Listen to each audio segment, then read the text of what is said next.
সম্পৰ্ক সন্দৰ্ভত মুখ্যমন্ত্ৰীৰ নতুন অভিযোগ। নমস্কাৰ, অসম নিউজ এক্সপ্ৰেছলৈ আপোনালোকক স্বাগতম। লৈ আহিছোঁ আজিৰ এক গুৰুত্বপূৰ্ণ খবৰ।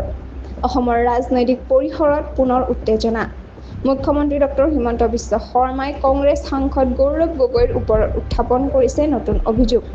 দেওবাৰে সাংবাদিকৰ সন্মুখত মুখ্যমন্ত্ৰীয়ে প্ৰশ্ন কৰে, কাজিৰঙাত চাবলগীয়া বহু আছে, পাকিস্তানত কি চাবলৈ গৈছিল গৌৰৱ গগৈ?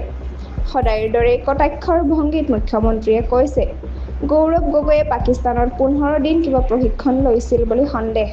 লগতে তেওঁ দাবী কৰে যে সাংসদগৰাকীৰ পত্নীয়ে 19 বাৰ পাকিস্তান ভ্ৰমণ কৰিছিল। সেই ভ্ৰমণৰ উদ্দেশ্য কি আছিল? সেই বিষয়ে গম্ভীৰ প্ৰশ্ন তুলিছে মুখ্যমন্ত্ৰীগৰাকীয়ে। ডক্টৰ শৰ্মাই লগতে কয়, সাংসদগৰাকীৰ সন্তান দুটা ভাৰতীয় নাগৰিক নহয়।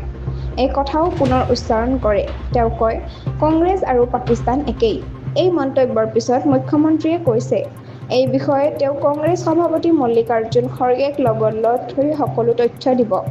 অন্যফালে সাংসদ গৌৰৱ গগৈয়ে মুখ্যমন্ত্ৰীৰ এই মন্তব্যত কৰা প্ৰতিবাদ জনায় আৰু কয়, অসমীয়া নাৰীক অপমান কৰি মুখ্যমন্ত্ৰীয়ে ক্ষমা নুখুজিলে তেওঁৱে এই ধৰণৰ আক্ৰমণ কৰি ঘটনাৰ মূল দিশ সলনি কৰিবলৈ চেষ্টা কৰিছে।